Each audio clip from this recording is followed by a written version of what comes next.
Team Muktsar police वालों युद्ध नशे विरुद्ध मुहिम ते एक सप्लाई लाइन ते क्रैकडाउन करते हुए 3 ਵੱਖ-ਵੱਖ केसिस ते कमर्शियल क्वांटिटी ऑफ हेरोइन की रिकवरी की गई है ते इसते जो लार्जर सप्लाई चेन ते ड्रग डिस्ट्रीब्यूशन चेन ते इसते काफी एग्जाम्पलरी एक्शन किया गया है। तो पहला पर्चा जो हैगा वो उस 260 ग्राम की हेरोइन की रिकवरी हुई सी। एफआईआर नंबर 44 डेटेड 16/5 दी जो है डिस्ट्रिक्ट थाना बरीवाला दी। सेकंड जो है एफआईआर नंबर 82 ये सदर मुक्तसर दी, इससे 255 ग्राम्स ऑफ हेरोइन की रिकवरी है। थर्ड जो मैटर जो आज पर्चा रजिस्टर हुआ है इससे 200 ग्राम ऑफ हेरोइन की रिकवरी है। तो we have been able to successfully crack down on the larger suppliers of the heroin supply chain. तो इसकी फर्दर पुछगिछ से जो चीज सामने आई है कि यही कि ये जो पुराने जो पेडलर सप्लायर से उन्होंने सख्ती के बाद कुछ नए इंडिविजुअल्स भी कोशिश कर रहे थे, बट उन्होंने इनिशियल लेवल पे ही इनपुट डेवलप करके सीआईए ने ते लोकल टीम्स ने अपने काफी प्रॉम्प्ट ते प्रोएक्टिवली काम किया है कि जिन्होंने इंटरसेप्ट किया।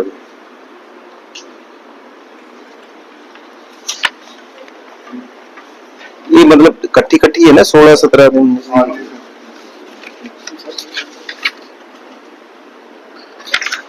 एक थोड़ा ना सेफ पंजाब का थोड़ा मेंशन कर दो प्रोमिनेंटली ना। वैसे तो डिस्ट्रिक्ट पुलिस मुक्तसर वालों प्रॉम्प्ट ते प्रोएक्टिव पुलिसिंग करते हुए एक organized illegal arm smuggling nexus break किया गया है।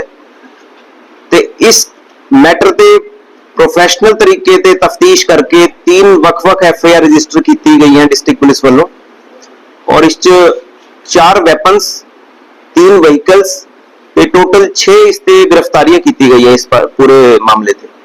तो पहला जो मैटर हैगा वो 14/5 का पर्चा जो सीगा लंबी का उसते इनिशियल 2 वेपन्स की रिकवरी हुई सी ते 2 एक्यूज की अरेस्ट हुई सी। इसकी पुछगिछ से जब फर्दर डेवलप किया गया तो गल सामने आई कि 2 क्रिमिनल ग्रुप्स जो जिन्हां दे गैंगस्टर रेमिफिकेशंस ते इन्वॉल्वमेंट हैगी आ उन्होंने फर्दर डेवलप किया गया ते वेरीफिकेशन ते मलोट से एक पर्चा रजिस्टर किया गया। उसकी फर्दर पुछगिछ से जो गल सामने आई कि एक अभिषेक नाम की एंटिटी जो हैगी है वो एक इलीगल वेपन सप्लाइंग नेटवर्किंग ते इन्वॉल्व है। तो जिन्हां ते फेसबुक और इंस्टाग्राम की बेस ते इंटरैक्ट करते सीगे ते आगे डीलिंग्स करते सीगे।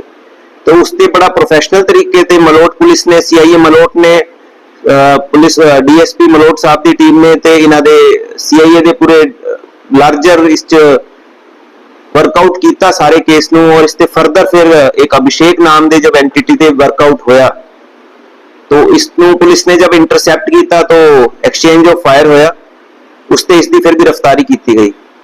तो ये तीनों ही मैटर ते एक चीज जो सामने आई है कि we have been able to crack down on illegal arm supply network, और इससे फर्दर भी पुछगिछ ते जो भी कोई लोगों की इन्वॉल्वमेंट होएगी उससे डेटरेंस ते एग्जाम्पलरी एक्शन दिता जाएगा।